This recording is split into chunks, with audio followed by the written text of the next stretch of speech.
Hi, Dr. Lindsey here. This is probably a better interview than most of mine. This is a guy that's in his 50s who was a professional videographer for MTV. And so he was super interesting to talk to during the case. All the guitar people that I try to emulate when I play guitar, he's met them all. He's been to half their houses and filmed cribs and different things. So he's super interesting, but equally importantly, lots of dudes over the past 30 years, 7 months and 3 days now have said, oh, I'll take a picture every week and bring it back to you. This guy is the first guy to actually do it. He didn't take a picture every week, but later in the video, you'll see his pictures done at home in the same lighting over the course of a year. So he's 13 months out from 2,800 grafts. And I guess being an interviewer for MTV, he can tie a few sentences together and say things that generally I don't even think to ask people. So watch his interview. Hey, Dr. Lindsey here. I'm here with Matt. That's your real name. Yep. It's okay to use your Absolutely. everything on the, and you were a videographer for a network, and so unlike all my other customers who said that they were going to take some pictures once in a while and put a compendium together, you actually did it. Yeah. Which will go up here somewhere in the middle of this video. Maybe it was before we got to this part, but you are now 13 and a half months out from 2,812 grafts, and the pictures of you before are up between us. And you were telling me, and then you were just telling our patient, in just a few words, tell me how you went from being kind of concerned about how you looked to being not concerned and actually telling people. So yeah, I was really self-conscious at the beginning, as most people are with hair loss. So in the first couple months, when you don't know how it's going to turn out, you're self-conscious to tell anybody because it doesn't look any different. Or as a matter of fact, in the first month, you actually look worse because your hair's been cut down and things like that. So I was very self-conscious, didn't know if I was even going to do this video. And then as times went on, by 3 months, and it looked like it did before, I slowly started sharing with family and things that I had the procedure done, because I could start seeing little bits of results. And by 6 months. Okay, stop. And your 6 month pictures are right now. Okay, now you can go back to talking. By 6 months, you could really tell a difference. And that's when I started being more, I wasn't like forthcoming. I obviously didn't lead with it.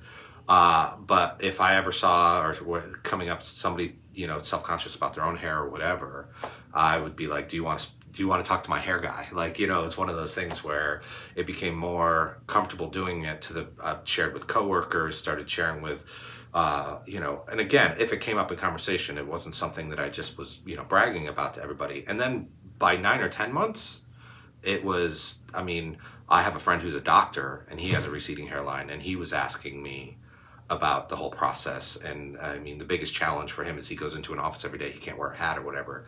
So he was concerned about that first 3 months, and he's got to work through that himself, on how he wants to address that mentally. How much did the whole thing hurt?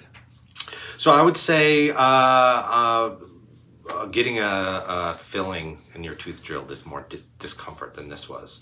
Now the recovery is a little bit longer than that. Obviously you get a filling and the next day you're pretty much fine. This, a couple days after that. But I would say within 4 days, there was, zero, any kind of discomfort, pain, nothing. And within a week, it was like it never happened. And any kind of bullshit you think got pulled on you?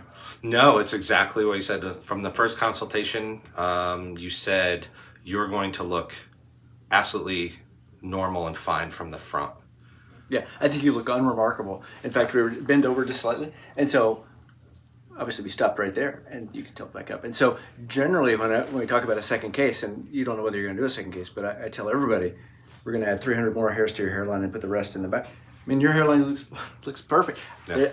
But you're an ideal customer. You've got bushy, curly hair that matches that skin. And so you have that going for you that some people watching this don't have going for them. So in general, we add a few hairs. Well, and the curly, so there's something that to keep in mind too, that I didn't fully realize, that doesn't bother me, but my hair here for most of my teenage and adult life was relatively straight. Yep. And as it lost, I don't know. So, but how I'm styling now, I used to style it this way when I was in my 20s. Yes. After the hair came in, I remembered I had longer hair when I was a teenager. The back was always wavy. Well, the hair coming in here, because it came from the back, That's kind of, I mean, look, is now wavy. It's the same as back here. You know? Yeah, it's now wavy. So don't, expectations, you're taking hair from here and put it here. So whatever the stylistic aspects of this hair were is now going to be here. If it's gray here, it's going to now come in gray here. If it's wavy here, it's going to come in wavy here, which again isn't a big thing, but it's one of those things where you might not have expected that. So styling your hair might be different than it did before you started losing it. Well, I certainly appreciate you doing the compendium and your business and doing this video. You came to see my band, right? Yes. I can play guitar pretty good? You're all right. Okay. All right. Thank you again. All right. So he's super interesting, and he has an unremarkable hairline now, going from a hair loss appearance before.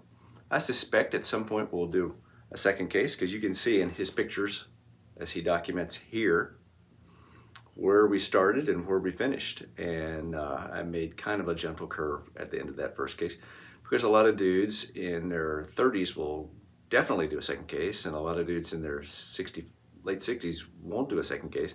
The guy says age, it's probably a flip of a coin. And so he may be back, but it doesn't look unusual from above. Like if you're over at the mall on the second floor and you look down and saw him walking by, you wouldn't say, oh, there's a straight line there where somebody put a hair transplant.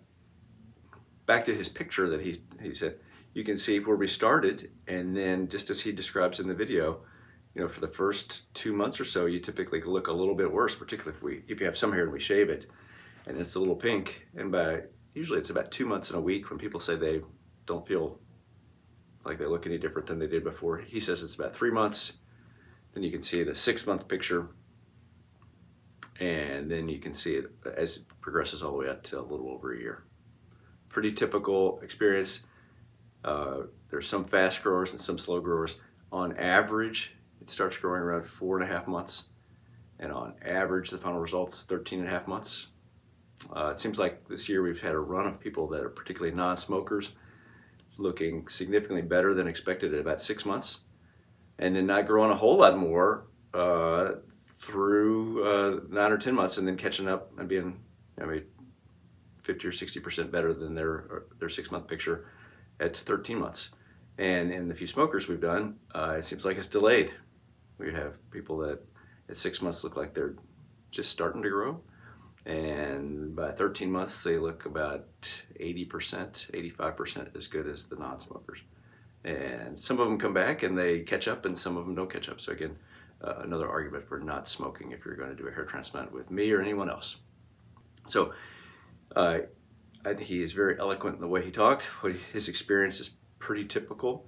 He's just more vocal and more able to describe what really almost everybody says to me over the course of casual conversation at their routine follow-ups. We've done 4,700 of these hair transplants. If we can help you, please give us a call. Thanks.